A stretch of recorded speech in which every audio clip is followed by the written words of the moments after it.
যে যে কোনো একজন ব্যক্তি প্রধানমন্ত্রী এবং সেই দলের প্রধান থাকতে পারবেন না। আপনারা জানেন যে আমরা এর আগে একদিন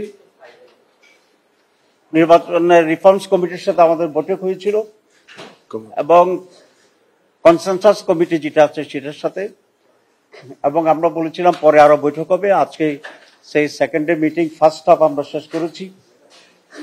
এখানে কয়েকটি বিষয় গুরুত্বপূর্ণ কয়েকটি বিষয় আলোচনা হয়েছে। তার ভিতরে আজকে দুর্নীতি যে কমিশন আছে, অ্যান্টি কারাপশন কমিশন, তার রিপোর্টের উপর আলোচনা হয়েছে।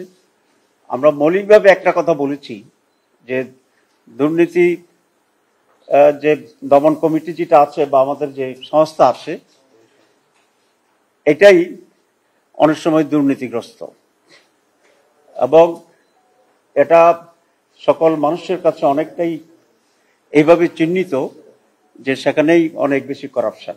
আমরা সেই জন্য একটি দুর্নীতি দমন কমিশন এবং তার আওতাধীন একটা ওয়াচ ডগের মতো কাজ করবে একটা কাউন্সিল করার জন্য আমরা প্রস্তাব দিয়েছি।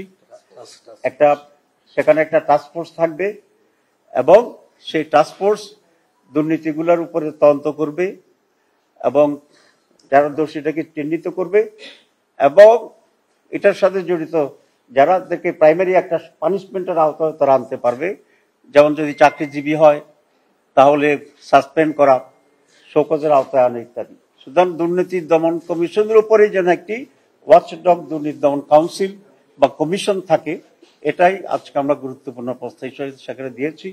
ওনারাও আমাদের সাথে একমত হয়েছে এবং টেকনিক্যাল ইস্যুগুলো ঠিক করে তারা এটা বাস্তবায়ন করবেন এবং সরকারকে সুপারিশ করবেন বলে এটা আমার থেকে বলেছে।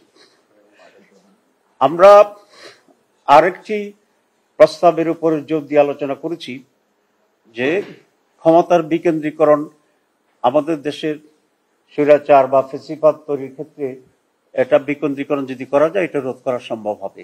একজনের হাতে যেন সব ক্ষমতা কুক্ষিগত না হয়, সেই জন্যই আমরা এটা প্রস্তাব করছি যে যে কোনো একজন ব্যক্তি প্রধানমন্ত্রী এবং সেই দলের প্রধান থাকতে পারবেন না। একজন প্রধানমন্ত্রী থাকবেন, তিনি দলের প্রধান হবেন না, আর যিনি দলের প্রধান থাকবেন তিনি প্রধানমন্ত্রী হবেন না। এরকম উদাহরণ পৃথিবীর বহু দেশে আছে।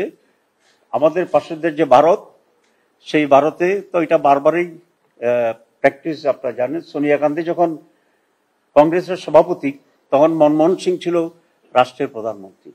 আজকেও যে মোদী সাহেব আছেন তিনি কিন্তু পার্টির চিফ না, উনি প্রধানমন্ত্রী, তার পার্টির চিফ আরেকজন। আপনি যদি আমেরিকাকে দেখেন তাহলে আমেরিকার যিনি প্রেসিডেন্ট আজকে তিনি কিন্তু রিপাবলিকান দলের প্রধান না। সুতরাং সারা দুনিয়াতে এই ব্যালেন্স অফ পাওয়ারটা আছে। তো আমরা এই প্রস্তাব করেছি যে একজন প্রধানমন্ত্রী এবং পার্টি চিফ দুইটা একসাথে থাকতে পারবেন না। গত মিটিংয়েও আমরা কিছু ইঙ্গিত দিয়েছিলাম, আজকে এটাকে আমরা আরো ইন্টেন্সিফাই করেছি এবং এটাকে আমরা খুব ক্লিয়ারলি আজকে আলোচনা করেছি। ওনারাও আমাদের সাথে একমত হয়েছে যে একজন ব্যক্তি দুইবারের বেশি প্রধানমন্ত্রী থাকতে পারবেন না, অর্থাৎ তিনি 10 বছরের বেশি কোনো ব্যক্তি প্রধানমন্ত্রীর পদে অধিষ্ঠিত হতে পারবেন না সমগ্র জীবনের ভিতরেই। উনি যদি আরো বেঁচে থাকেন, অনেক সময় থাকেন, আল্লাহ হায়াত দেখে দোয়া করি, কাল্পনিকভাবে যিনি এরকম হবেন আর কি, কিন্তু উনি দুইবারের বেশি আর প্রধানমন্ত্রী থাকতে পারবেন না। তাতে করে একটা ব্যালেন্স হবে যে এমন কিছু কাজ উনি করবেন না হয়তো যে কাজের জন্য উনি গৃহীত হবে এবং মানুষের কাছে প্রশ্নবোধক হবে। এই কয়েকটি বিষয় ছিল আজকে আমাদের, অনেক বিষয়ের প্রতি মৌলিক। আরো কিছু বিষয় আছে, আমরা আশা করি আপনারা কষ্ট করে আলোচনার শেষে থাকবেন। সেটা যে আপনারা জানেন যে গত 15 বছর বা তার আগেও নির্বাচন কমিশনের দায় দায়িত্ব যেটা ছিল সুষ্ঠু নির্বাচন তারা করেনি বা করতে পারে। এর অন্যতম প্রধান কারণ হচ্ছে আমাদের বিদ্যমান আইনে নির্বাচন কমিশনারদের ত্রুটি বিচ্যুতি এবং তাদের ভুলভ্রান্তির জন্য খুব বেশি শাস্তির কোনো সিস্টেম আমাদের দেশে নেই। আমরা এবার বলেছি যে তাদেরকে ইলেকশন কমিশনার যারা আছেন তাদেরকে চাকরিকালীন সময়ে তো সুপ্রিম জুডিশিয়াল কাউন্সিল তাদের উপরে শাস্তি নিশ্চিত করতে পারেন এবং সেটাকে তারা ইনভেস্টিগেট করতে পারেন। কিন্তু আমরা বলেছি যখন তাদের চাকরি চলে যাবে, মেয়াদ শেষ হবে, তখন কোনো আইনের আওতায় তারা থাকে না। এবার আমরা প্রস্তাব করছি তাদের জন্য একটি আইনের সংশোধন করে জবাবদিহির আওতায় আনতে হবে এবং নির্বাচন কমিশন থেকে রিটায়ার করার পরেও তাদেরকে শাস্তির আওতায় আনতে হবে। এই জন্য প্রয়োজনীয় আইনের সংশোধন করা দরকার।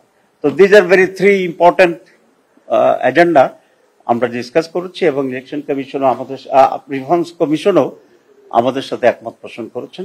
আপনাকে সবাইকে ধন্যবাদ।